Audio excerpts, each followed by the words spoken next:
Hey, we're back. You're back. We're back. You're back. We're back. You're back. Hey, top 10 black athletes that are in financial problems, issues, bankruptcy, whatever you want to have. They dineros is no dineros. And topping off, we already named Mike Tyson. D. Man, the next one is Latrell Sprewell. Now, Latrell Sprewell, for a lot of people don't know, he was the one that the Sprewell rims was named after. He had them custom made, and they became popular hit. And he also is known for choking out his coach. Yeah, but choked the hell out of him. But Latrell, I think he had some psychological issues also too, because his issues went a lot deeper than the situation with his coach and stuff like that. I mean, when you hear about some of the stuff that he was going through, it went deep, and somebody had to say, hey, we need to get this brother maybe some mental help, because he was talented as hell on the basketball court. And I guess, it's like that rented mule. You're gonna beat them down until they can't go no more, and you don't care about trying to keep them healthy. So I don't know. But the next one is Kenny Anderson. Kenny Anderson, he's at number 3. And this dude, they say he had 7 kids, 3 ex-wives, and 2 baby mamas. Wow. So we know where his dineros went at. And number 4, Michael Vick. I understand why he's on there, because he filed for bankruptcy. Mm-hmm. And no one cannot tell me, I don't care if he came here himself and told me he didn't have no money, there's no way in the hell I'll believe him. And this is why I'm gonna say this. People, listen to me again, because I done had this argument with people 100 times. A lot of people don't understand business and law and business. This man had the best attorney in the country. The best attorney in the country, not the best black attorney. The best. This guy is like the Johnny Cochran before we knew who Johnny Cochran was. Mm-hmm. This guy's wife is one of the top attorneys in the country. This guy got Jason Williams off of murder when people were saying Jason Williams trying to kill this man, trying to cover it up. Got him off of murder. Mm-hmm. Guy is brilliant in the courtroom. Now, this is my argument with the Michael Vick thing. Michael Vick's cousin turned on. He got caught with a small amount of weed, mm-hmm, and flipped on Michael Vick.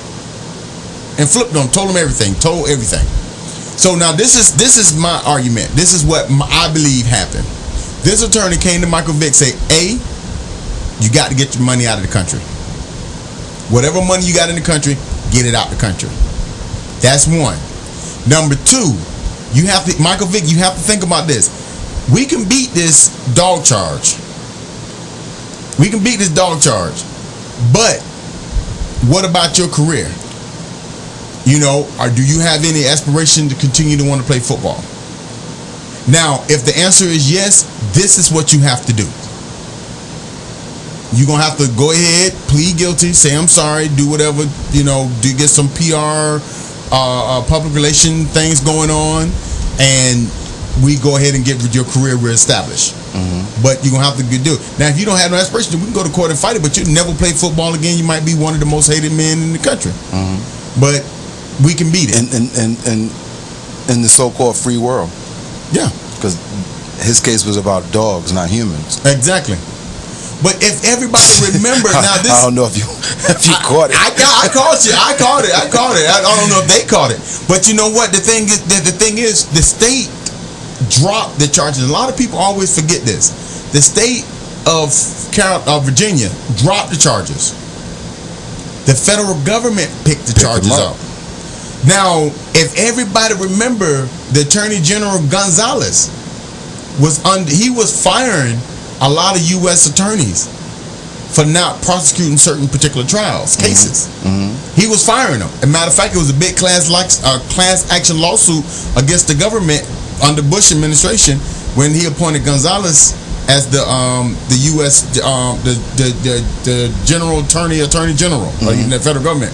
So Michael Vick then became political. That the state or the federal government picked up the charges.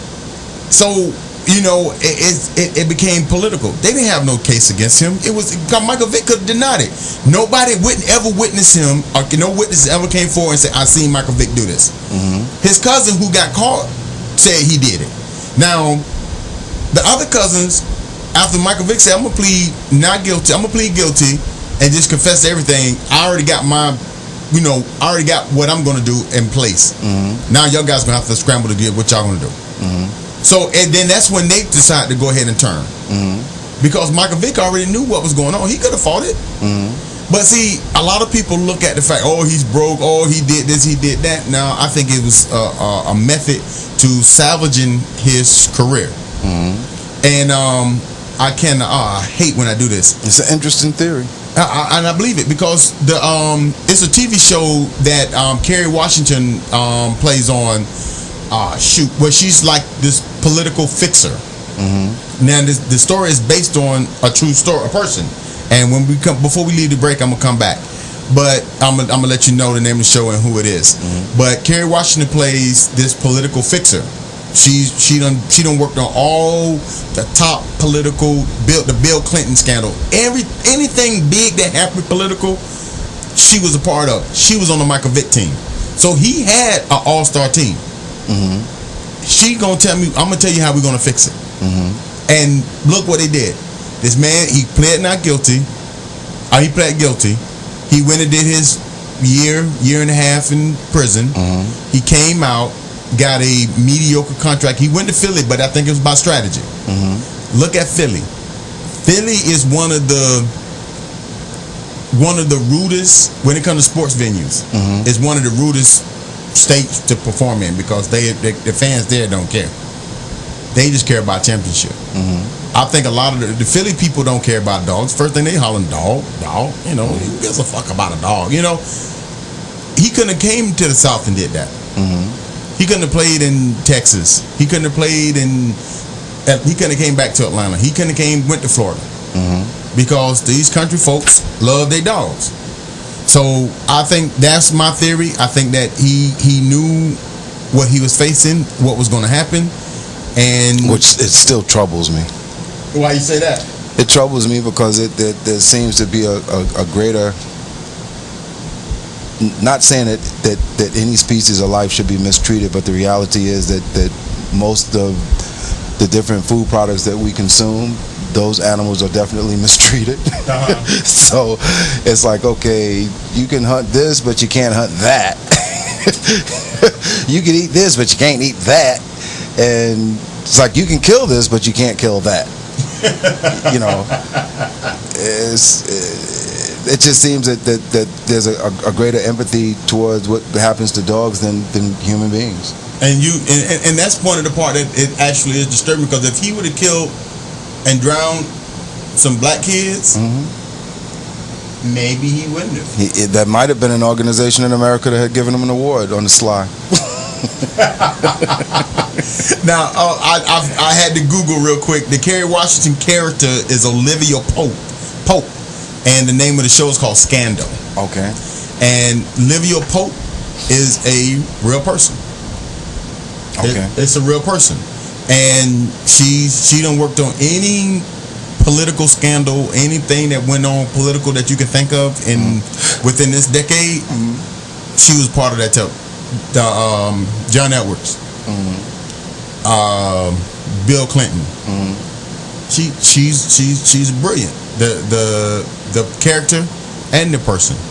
So he had the Johnny Cochran Dream Team, O.J. Simpson Dream Team. So I think that's what his choices was. I don't think a lot of people realize that, but I think he did what he felt was best for him and what's going to be best for his career. More power to him. And I don't think he's broke by a long shot. I hope he's not. No, his brother not broke. Man, he got a $200 million contract. You think he don't have no money? I hope he's not. No, he didn't have no money issues before this situation happened. I'll just say again, I hope he's not. I wish all of them that are on this list could maintain their finances, because they work hard to get it. But see, I think another thing too, like a lot of people now, they're not going to be the rich that they were before, but they're not the hour broke. Like you look at some of this, you know, just their retirement money that they get alone.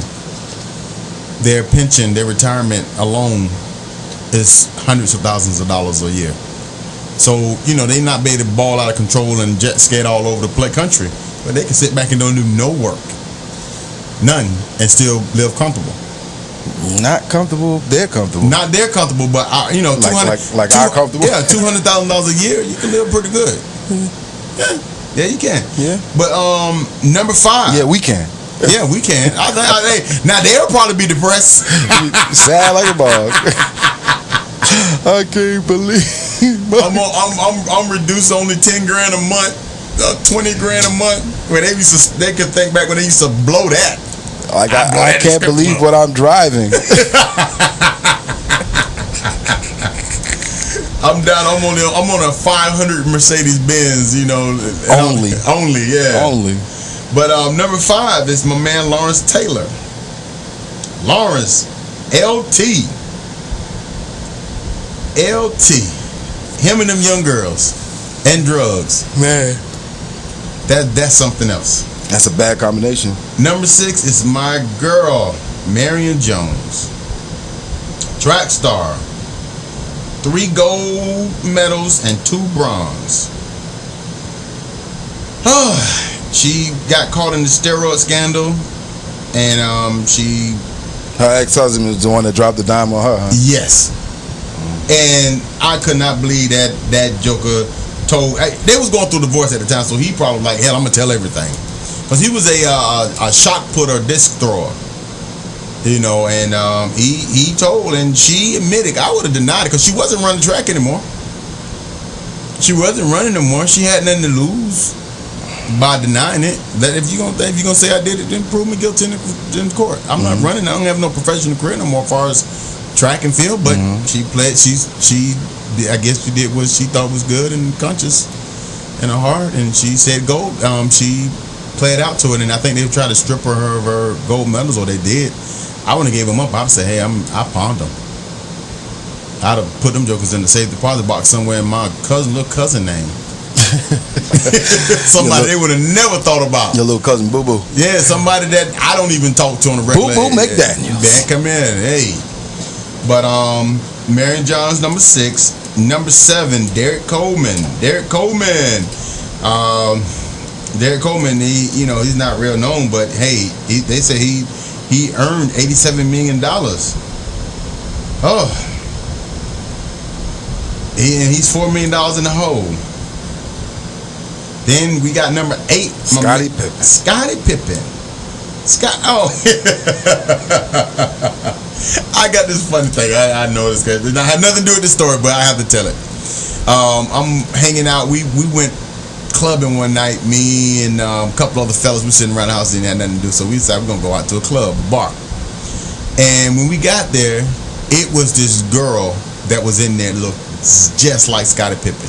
She could have told people Scottie Pippen was her brother, and nobody would have doubted her. She looked just like Scottie Pippen. That's not good. That's not good. But this is the funny thing about it. I don't know how Allen ended up getting into this verbal confrontation with Scottie Pippen's lookalike. Yeah. But I think what did it when Allen asked her, did anybody ever tell you look like Scottie Pippen?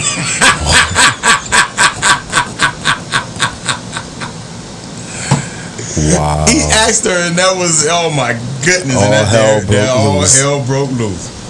But then we got number 9, Antoine Walker. Antoine Walker. Oh my goodness. Wait, when we come back, we're going to finish number 9 and number 10, and we're going to have a little fun.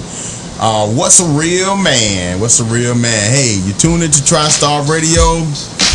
We'll be back. We'll be back. Black cards, good credit and such. Pay boy, cause I'm all grown up. Thanks for tuning in to TriStar Radio. If you want to hit us up on the web, just go to www.tristarradio.com. If you just want to tweet us, go to TriStar_radio.